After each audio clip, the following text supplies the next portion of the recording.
All right, we're recording again. My name's Luke Angstedt.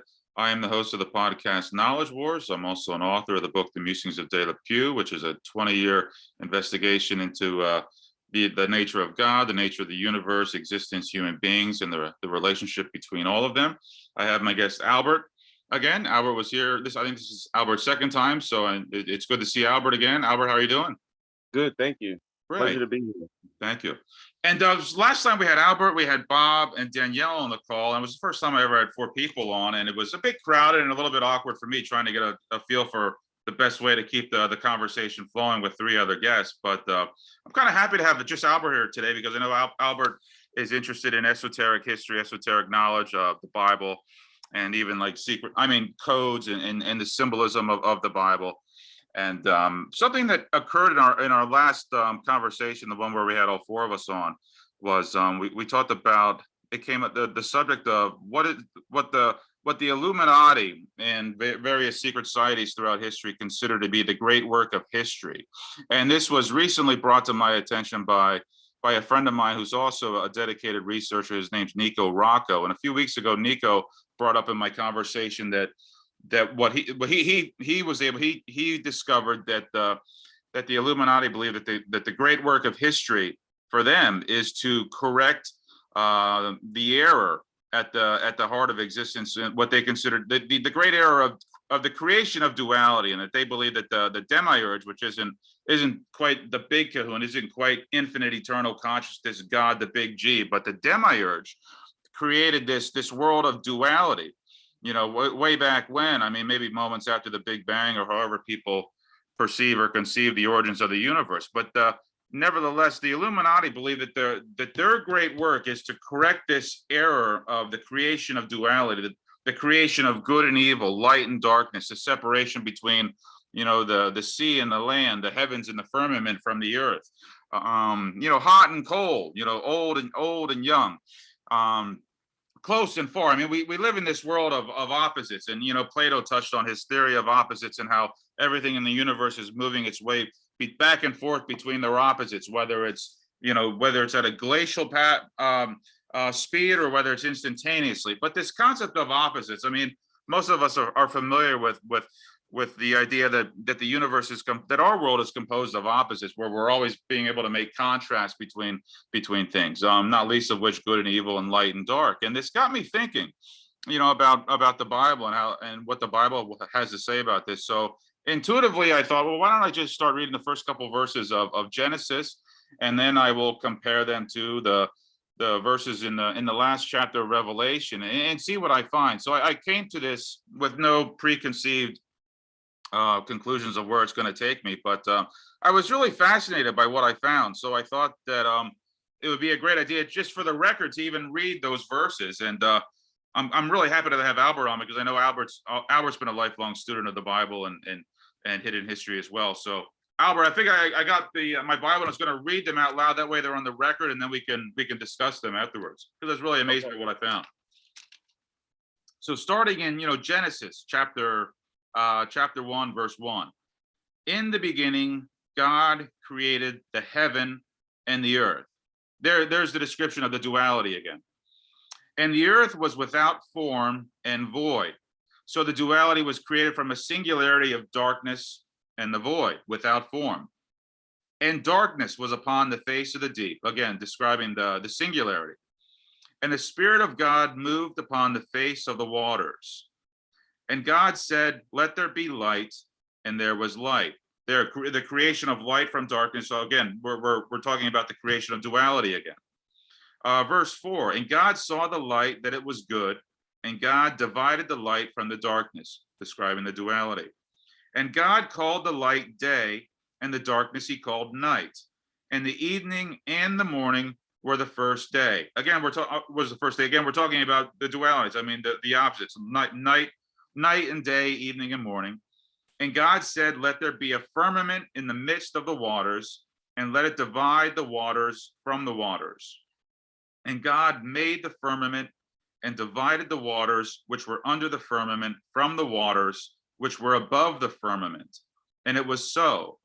And God called the firmament heaven, and the evening and the morning were the second day.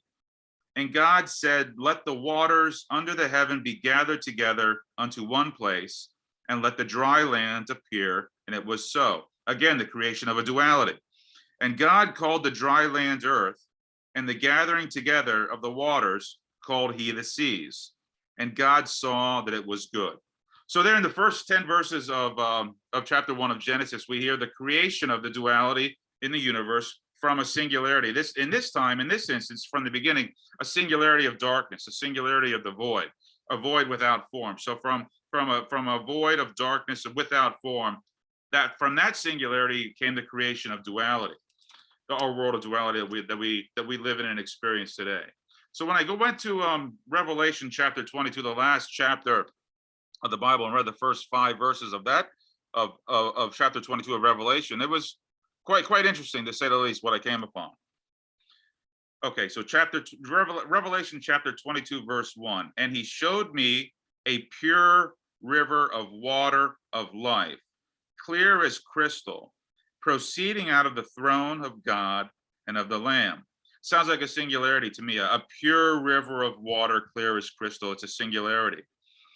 In the midst of the street of it, and on either side of the river, was there the tree of life. So on side of it, you have the duality. There's a duality on the side of the singularity moving, down the middle. So in the midst of the street of it, and on either side of the river, was there the tree of life, which bare 12 manner of fruits, and yielded her fruit every month. And the leaves of the tree were for the healing of the nations. And there shall be no more curse. Sounds like it's the illumination of the world of duality. So, and there shall be no more curse, but the throne of God and of the Lamb shall be in it, and his servants shall serve him. And they shall see his, and this is an amazing verse too. And they shall see his face, God's face, and his name shall be in their foreheads. And then verse 5, and there shall be no night there, the elimination of duality. And there shall be no night there, and they need no candle, neither light of the sun. For the Lord God giveth them light, and they shall reign forever and ever. Again, so the last part of verse 5, for the Lord God giveth them light, and they shall reign forever and ever. So God will become God is the singularity, and it will be the next singularity is going to be a singularity of light. And I found it fascinating how, the word Illuminati means light. I mean, a lot of these people within the secret societies consider themselves, to be the torchbearers, whether for good or ill, and oftentimes, without question, it's for ill. But I find it amazing how those first 5 verses of Revelation in chapter 2 are describing the world moving out of this world of opposites, the world of duality, good and evil, light and dark, the earth and the seas. I mean, we're moving from our world of duality and opposites here into the next singularity. But the next singularity is going to be a singularity of light. And I was amazed by it. I was thinking about, the correlations here, Albert, with I was just, the correlations with what the Illuminati consider their great work to be is the elimination of duality.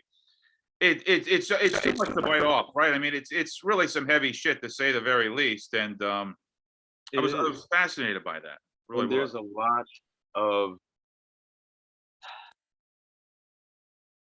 questions that this raises for me. Yeah. Me too. So, yeah. So you have like the Illuminati's magnum opus, but you have what is known in ancient times as the magnum opus, the great work, which has to do with the alchemical arts. Yeah. And that's amazing, Albert. I love your insights. I can't believe that you were able to do that. But just, I want you to think about it and hold that thought. But it's amazing that you were able to distill that, because alchemy, again, it's not just about turning, base metals into gold, but ultimately alchemy is about spiritual transformation. And I've had guests on before that said that this spiritual transformation is to turn us into bodies of light. So for you to automatically make that connection with alchemy is an astounding insight. So please. So I sent you a text last night asking if you had watched some videos on YouTube with a gentleman whose name is Credo Mutwa. Oh, I know Credo. Yeah. Yeah. So, interesting thing. you know, for people that know, Credo is an African medicine man, a keeper of ancient knowledge, and so on and so forth. But in his or their ancient creation story, the gods that first came down to a planet of people that were not men and women, but were both. And Mhm. so that's super interesting to me. It is. Me too. Yeah, yeah, yeah.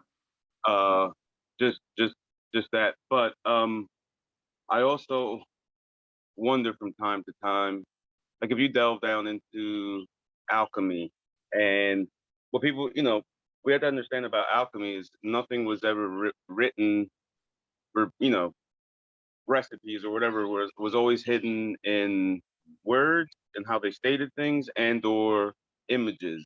Yeah, symbol. And part of the alchemical great work is the union of the man and the woman, or at least that's how it's displayed.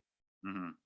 But it's a piece of the process, so to speak. Hmm. Um, but I just find it super interesting uh, how they're talking about, or we're talking about it going from a singularity to a duality, and then back.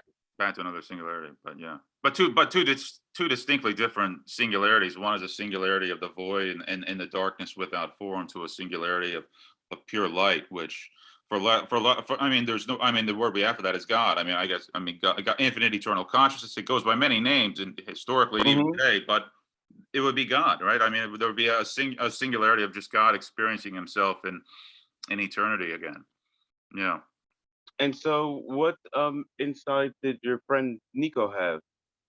Oh, Nico said that he came across something, and this also ties in with like the transgender movement and the breakdown of the family unit and just how and just obviously the trying to make the United States and destroying the United States, cultural identity, the diverse cultural identities in the United States, just trying to create one bland, milk toast, homogeneous society on the planet that is, gender neutral.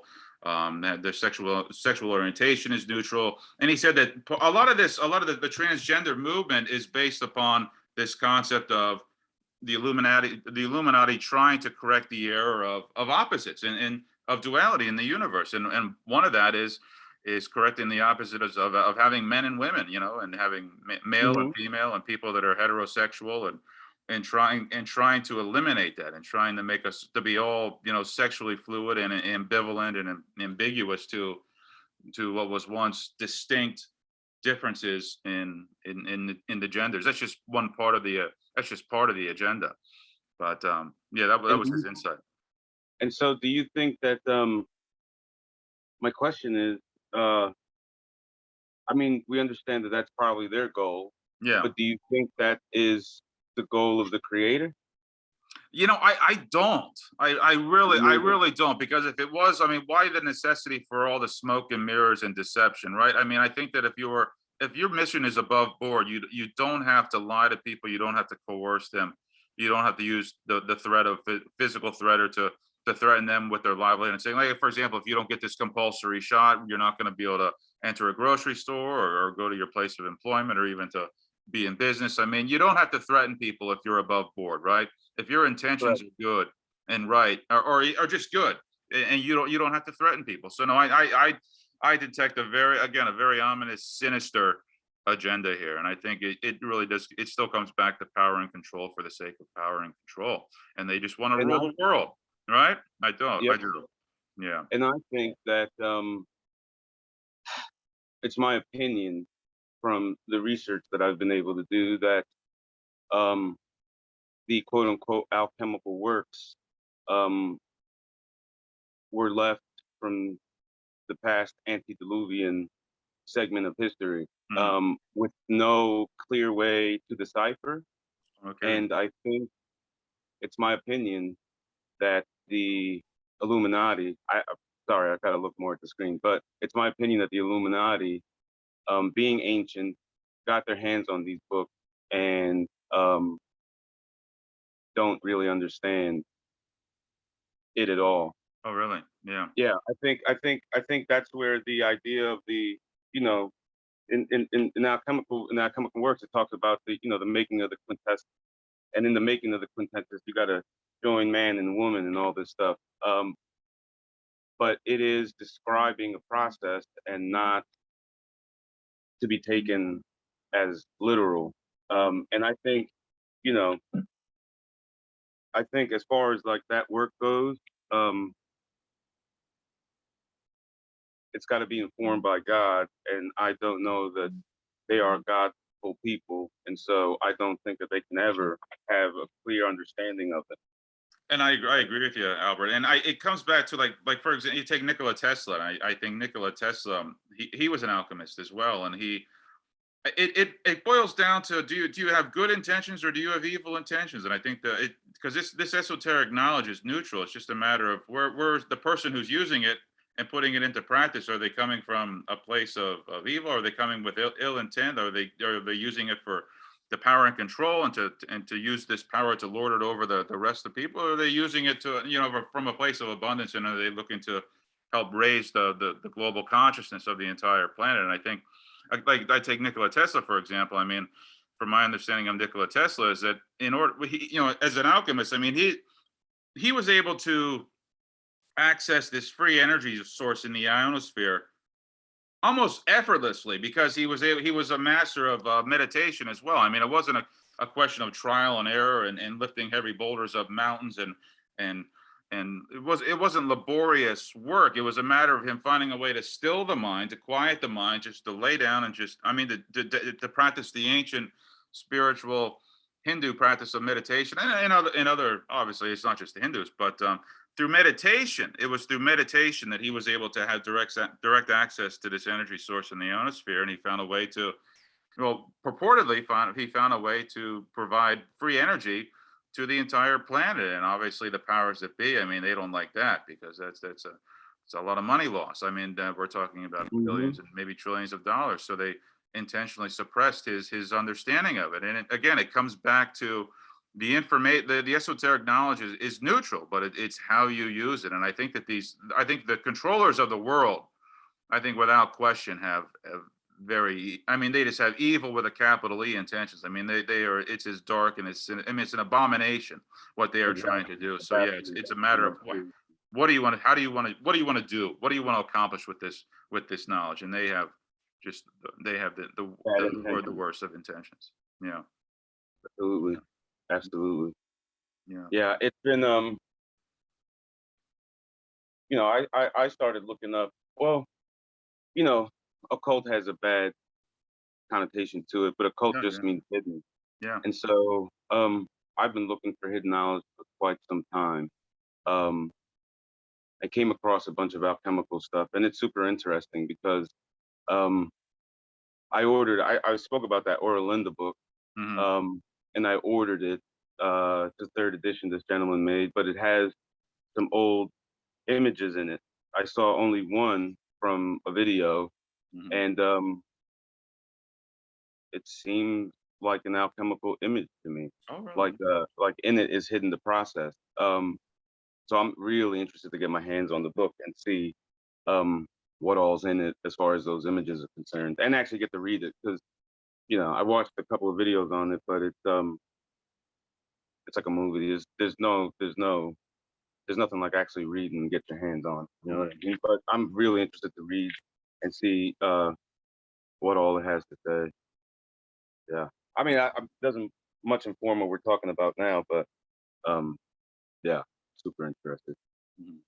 Yeah, and I mean, because our history doesn't make sense at all. I mean, you take what I mean, you look at all the little towns and villages that were supposedly just founded in the early 20th century, late 1800s. You get this sense that there was a great. I mean, I'm not the only one. I mean, Max Egan has reported on this and done a lot of research on this as well, and that is that about 120 years ago there was a great reset similar to what they're trying to do today, and you see it. I mean, nothing in history makes sense at all. It just doesn't. I mean, as if we. I mean, you almost get a sense that civilization there was that they tried to do some kind of I mean, a restart from 1900 and then I don't know. I am having a great difficulty articulating it because and I'm having difficulty coming up with specific examples, but there's just it No, just there is. you get a sense of that. There's Yeah, go ahead, please pick me up here because I know I'm yeah, stumbling here a little bit over. there's a lot of photos.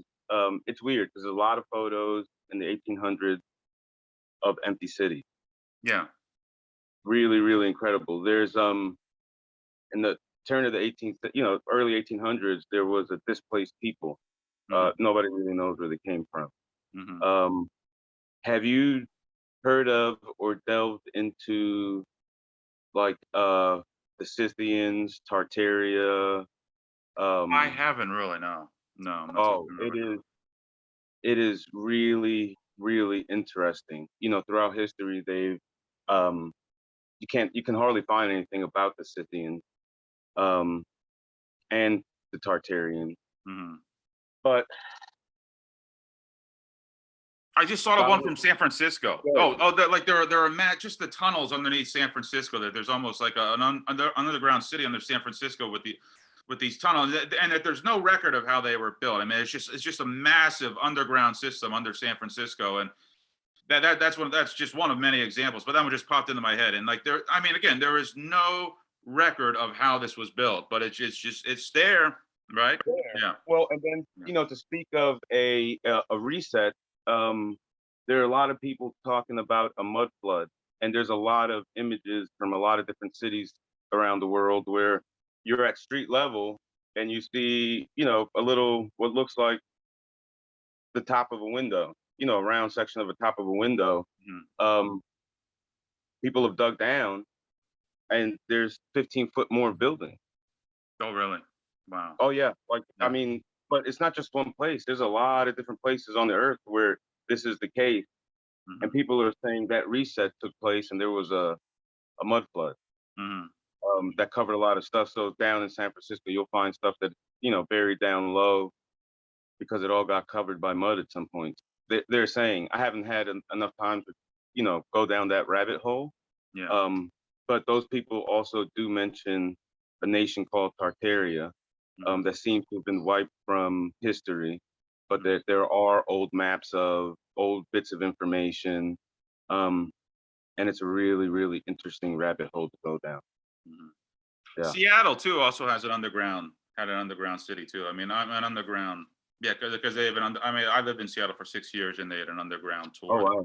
where I mean, so they lifted the entire city, you know, one one Hmm. one level or not one floor, but one story above what it once Yep. was. But I mean, it's just weird. I mean, it really is weird. And the more details, even like there were these churches that were cut out of stone in Ethiopia that are underground too. And so I mean, Those things are incredible. they are amazing. Yeah. Yep. So just the detail. I mean, sometimes you just get overwhelmed by all the details and trying to connect all the dots with them. But the whole picture, the amount of circumstantial evidence tells us that, what we are told about our history is complete bull feathers. It really is. You know. Well, and so there's another gentleman. There's a gentleman named um, Cliff High, and he has a channel. He's a gentleman that was a programmer, computer programmer, and has some predictive software. Basically, he inputs as much verbal language from the world as possible, and this thing models out years in advance what's going to happen. So he's saying that COVID first popped up in his data in 1994. A Oh. really interesting dude.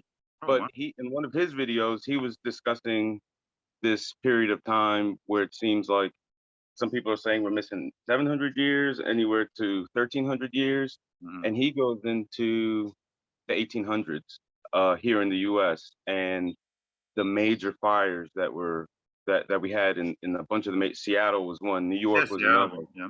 And then Chicago, San Francisco. Yeah. yeah. And Yep. so, 40 blocks destroyed, this and then the issue is the build back. I don't know that we had enough production to build back what they said we build back in that time frame. Hmm. Um, so there's a lot of speculation that they were destroying evidence of we everyone's figuring that Tartarian empire Hmm. that could have spanned the globe. So it's really, really interesting because it dovetails into, I know in your book you talk about uh Jesus already, that the 1,000 years has already passed. Hmm. Well, the interesting thing is, if the 1,000 years passed, then that means that there would have had to have been a civilization of peace for about 1,000 years, and that's what people figure happened with Tartaria. Hmm. And then, if that was the case, then after that 1,000 years, Jesus went up with those resurrected and his, that died for him, Hmm. and they left. And then there would have had to have been another resurrection of people here on the earth. Well, we have those displaced people. Hmm. Um, what I'm getting at is, I'm doing some research now to see basically that we're not waiting for Jesus, that we are in the time where the devil's been let loose, that short season. That's what I think. We Yeah. very, very well may be in that part. And they're saying that it would have been give or take 50 years at the start of the 1800s. Well, the Bible says, the devil was put away for 1,000 years and he'd be let out for a season. Well, you Hmm. divide 1,000 years into 4 parts and you got about 250 years. Hmm. Give or take 50 years, 1800s, we're smack dab right there now. Yeah, we really are. So I, you know, I got to do some research. When I heard this, the best, I have an excitement in my soul, so to speak, over this. And yeah, I want to delve more, down that rabbit hole. But Hmm. if that is the case, that is super interesting. Hmm. Because then you think of, I was talking to a friend yesterday. We had lunch, and if you look at the actual translation, the Bible does not say that the meek will inherit the earth. It says the disciplined will inherit the earth. Well, Hmm. there's never been a more difficult time to be disciplined than now. No, You you're got the absolutely right. technology, your phones, every uh, sports. You're absolutely There's right. never been a time that where it's going to be most difficult to be. Discipline, Di- focus. You're absolutely right. I mean, we live in. I mean, we're just overwhelmed by distractions. I mean, it's just this super information age where it's. I mean, we all feel and overwhelmed by it, right? I mean, I misinformation. can't remember what I did yesterday because it's just information overload, right? I mean, I finally started having to put things in my phone, in my calendar, things like if I thought of something yesterday for today, I knew I had to put it in my phone because I'm concerned. I mean, Yeah, I'm literally concerned that I'm going to forget from last night yep. to this morning. So I Oh, had to I put it find in my myself. phone because it's I just got to too write notes freaking about much, everything right? now. What's that? Yeah, I got to write notes all I the have to. time. It's like I can't. And this is like within a couple of months here, where I finally reached my capitulation point where I can't keep up with it anymore. So that's a new development even for me. But you're right. I mean, how do you stay focused and disciplined in our world today? I mean, it is a Herculean task, for anyone to do it And right now, Albert. Yeah. you know, I guess in the past couple of weeks, I myself have been becoming more disciplined, purposefully Yeah. so. Yeah. You know, I It takes mean, a conscious act, right? Every day. You have it's like getting up, making sure you eat properly, exercise, and you have to watch yourself, right? I mean, yeah, it's a diligent even mindfulness. Yeah. I work construction. I've worked construction since I was 16 years old. And you cuss a lot. I cuss. Oh, used to cuss a lot in construction. But even that, that is undisciplined. And Yeah, right. so, I've, words like even damn. I'm just as silly as it sounds. Um, yeah, I'm trying to pick my life apart to I agree. become Being careless disciplined. with our words. I mean, I know I'm guilty of it too. I know I do it. Yeah. Yeah. Yep. Yeah. So I'm trying. I'm trying, which is interesting. The thing is, I look at it too as, if the information was bad, it'd be making me worse. Um, Mhm. the fact that the information I'm gathering is having an effect in me to desire to be better, Mhm. then that's, I Yeah, guess, you're judging the tree by its fruits. exactly, Exactly. Yeah, exactly. so when you're seeing these positive results in your life, you know that you're on the right track. Yeah. And it's exciting. I mean, I don't know,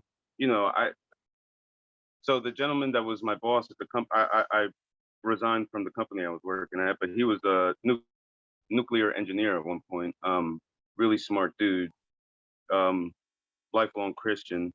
And when I was there, um, he was like, "Man, it seems to me like you're being attacked for some reason or another." Just all the crazy stuff that was happening in my life. Mhm. Um, and um, since I've left there, and had more time to put eyes and my mind on this sort of stuff, that's all gone by the wayside. Oh, really? Wow. Yeah, yeah. Yeah. And so, you know, and that's why I mentioned to him yesterday was, what if, God was letting me be attacked so that I would leave where I was, you know. Mhm. But anyway, speculation, but I do feel a greater sense of calm and um, less craziness in my life. Mhm. But that was another distraction. You know what I mean? Even work can be. Mhm. Mhm. No, I hear you, and I see in myself. You're going through so many stages of grief in such a quick succession of time where it's just so much change. I mean, you go from obviously since March of 2020, you go from shock to disbelief to resignation to indignation. Then you get angry. Then you get a sense of calm. But then even after that, I feel the shock and disbelief coming back because there's just no end to what's going on in our world right now. I mean, we obviously we go and then we just in the past 2 weeks or so we go from the monkeypox to Roe v. Wade to the new red flag laws. I mean, it's just Yeah. what is coming next. And now I saw recently where they're talking about by July we're going to have the worst strain of the woohoo COVID-19 yet. So it's like then it's just there's no end to it, right? I mean, and it's just too much for one of these biological systems, otherwise known as human beings, to handle. And I feel it too. I see it in like hindsight, like when I go back and watch some of my videos and I say, man, I was off that day. But I know it's because I'm becoming some days I'm just incoherent because I'm just overwhelmed by everything. And again, I've been over this material so many times, and I know you have too, where it's like the brain just is just boom, you're just fried by it all because I've been trying to reach people my entire life, and I just it just beggars the question, what will it take, right? And Well, then I remember when Danielle had that picture that said there's nothing to reach them anymore, and it's like that could be the final resignation. I'm sorry, I know you wanted. I'm sorry, Albert, no, for no, no, that's continuing okay. there. Go That's ahead. okay. No, but I don't. It's like now I find it difficult to have do small talk with people. I was at a friend's house and I was talking to his son about something, and his girlfriend was like, "Man, like you always get so deep. Like, can you just like?" But I mean, it's not about being deep or not. It's just it's the things that interest me at the moment, and Yeah. I don't do well with, especially now, small talk or you No, I know hear you. distracting myself with a Mm. sports game or a video. Like I want to get to the meat and potatoes of everything Yeah, and you just all want the to shake. time. So You want to shake. Right. Go ahead. Oh, go ahead. that's Yeah. why I like um, talking to you, Mhm. talking to Bob. I've never met Danielle before, but she's super interesting. Just to have some like-minded people to be able to talk about something of some substance and that matters to us Mhm. is, is good for me. Yeah. And I feel, and it's especially since again March of 2020, when the world's governments were all in one coordinated fell swoop were able to lock down the world literally overnight. I mean, that's when for me that was the line in the sand where it's like, okay, and I mean, enough is enough. This I will spend the rest of my life, trying to expose this global power structure that is just bloodthirsty and just greedy beyond belief for power and control for the sake of power and control and nothing else. It's like this that now the war has been brought to my doorstep, and for a lot of some people it was 9/11. That was the one. And I mean, I knew 9/11, the story behind 9/11 was complete bullshit, but still, I mean, this encroaching totalitarian tyrannical global dictatorship hadn't quite reached my doorstep yet, and maybe not too many people's. But since March of 2020, it's like, oh my god, it's like, is this really happening, right? And now Well, again, I mean, how do you do small talk? Yeah. yeah. Well, Luke, I'm gonna send you the link to the first video in the series. All right. I sent you a link to one of the ones in the middle, but I um, will try and take a look at them this weekend, Albert. Yeah. yeah, yeah. I mean, I'll be honest. It's about 9 videos. The first one's Okay. 40 minutes. The rest are about an hour. Okay. But it is going to go through history. Yeah. Um, We're at See, one one of the minute things ten. I've Yeah, we're at well, yeah, one one minute of the ten, things. Albert. But yeah. Yep. Okay, All right. okay. Well, yeah, it just has to do with history and what's been covered up. Sure. So I'll send it to Yeah. you. Yeah, and that'll be a great place to pick up the conversation next time. So I am glad I got you on just one-on-one, Albert, today, because I Me knew too. this that the subject with the Bible with your studies would definitely overlap and make for a great conversation. I'm looking forward to continuing it. It's fantastic. I thought it was fantastic. Excellent. Thank you. I appreciate it. Thank you. Yes, All right, sir. You Albert. have a Hey, good I'll see day. you. I'll see you next week. All right. Hey, thanks. All Have a right. good Bye bye. weekend. Happy You 4th of too. July. Yep. Thank you. You too. Bye. Bye bye.